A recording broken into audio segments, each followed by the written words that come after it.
1460. The Answer. With the power of Tandem HR, you are in the fast lane on Main Street with Get Down to Business with Shalom Klein, the show for business and jobs. Now, the champion of networking, the advocate of jobs, the guru of business, your host, Shalom Klein. We are all about small business, jobs, and entrepreneurship. In business, we talk a lot about business here. You're on with Get Down to Business, and I'm your host, Shalom Klein.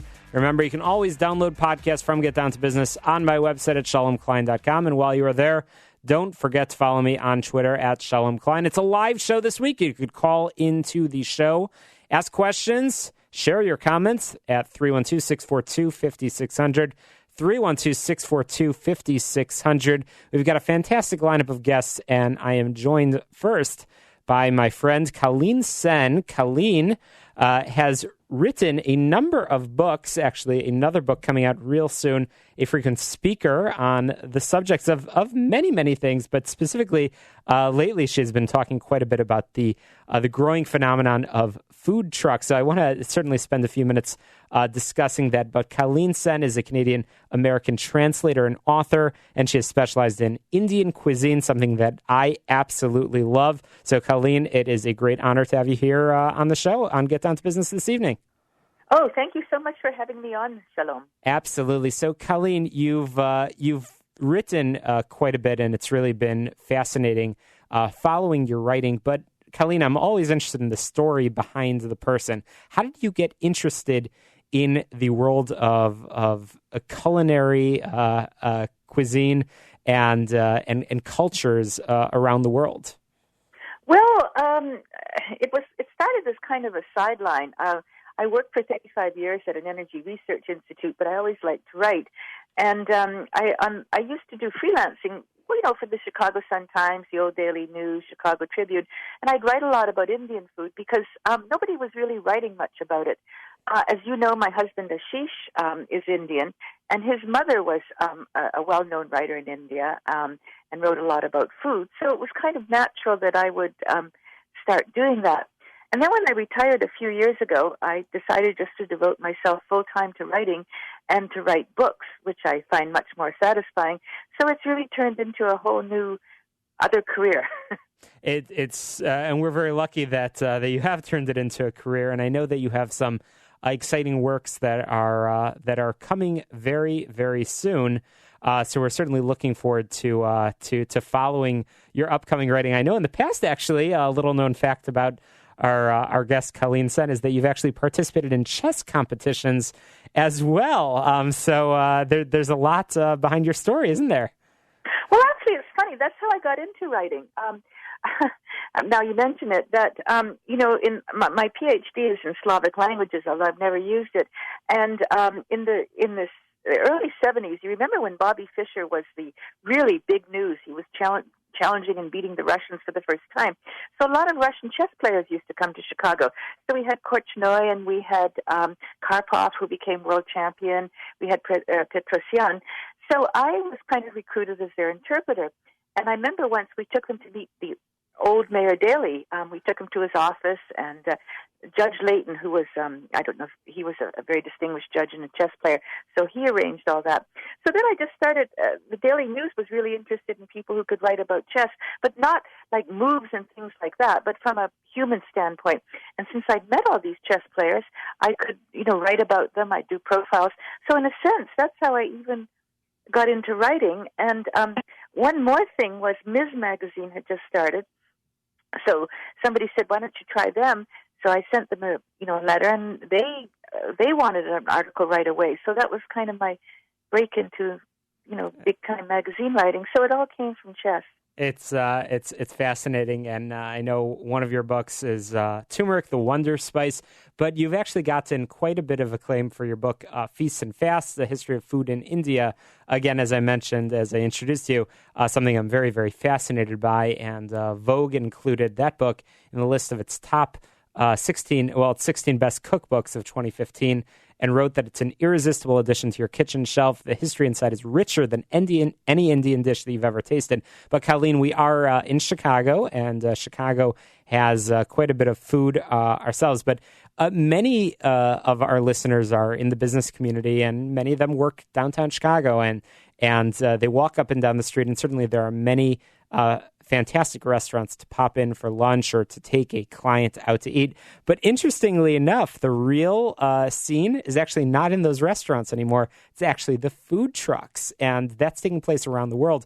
But if you don't mind, Colleen, let's spend a few minutes talking about the Chicago food truck scene. What have you discovered, and are you predicting that this is a bubble that's going to pop, or is it likely to continue? Oh, that's such a good question. Well, Shalom, I live in, the far north side, and we don't get many food trucks up here, at least that I see. Most of them are downtown and, around colleges. And I think that Chicago has kind of lagged behind cities like Austin, Texas, and Portland, Oregon, which have hundreds of food trucks. And, they're food truck meccas. I don't know what the number is in Chicago, but it certainly isn't anywhere near there because of regulation. There's been the city council. There's kind of fairly stringent regulations about where a food truck can operate, how it can operate, and things like that. Although I think that these regs are being loosening because this is not just for business people who want a quick bite, but for tourists too. It's a real tourist attraction. So I hope that's something that develops more.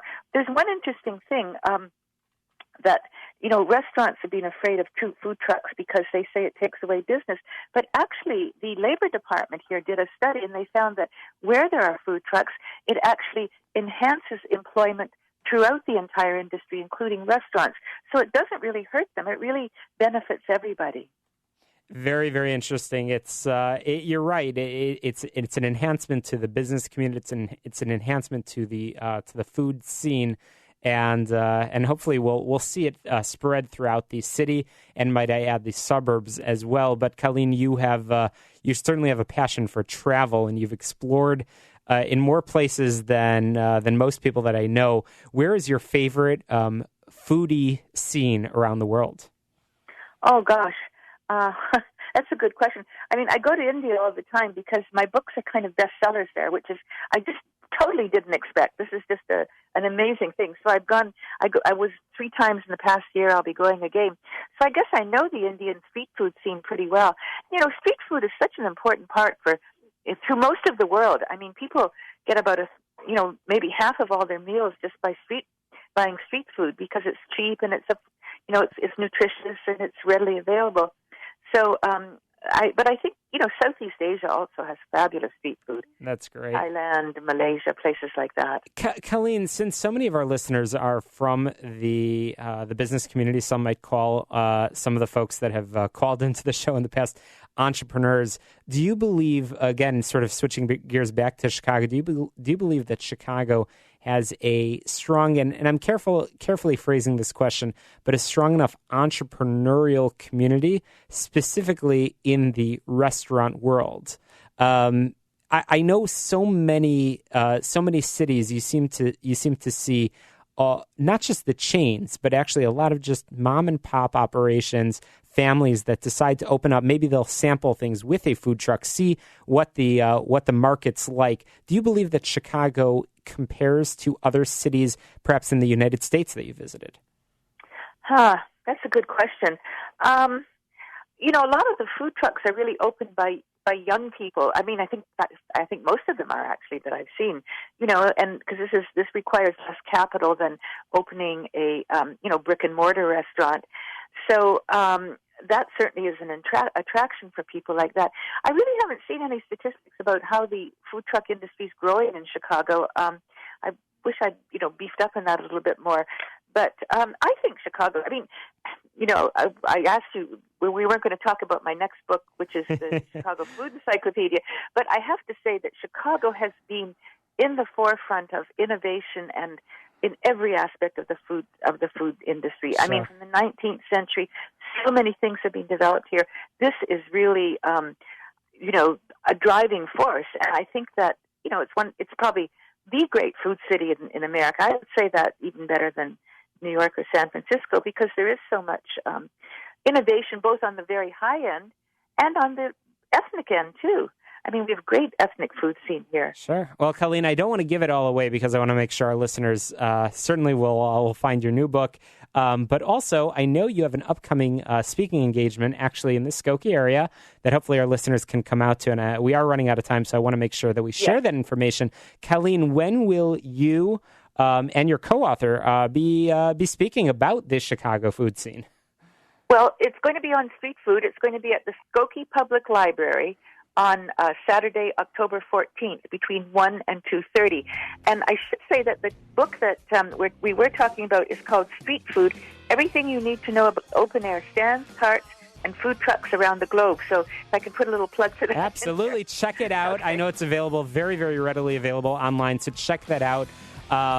Colleen, I can't thank you enough for your time. We'll be sure to continue the discussion in future weeks. But coming up after the break, we have got Brian Van Flandern.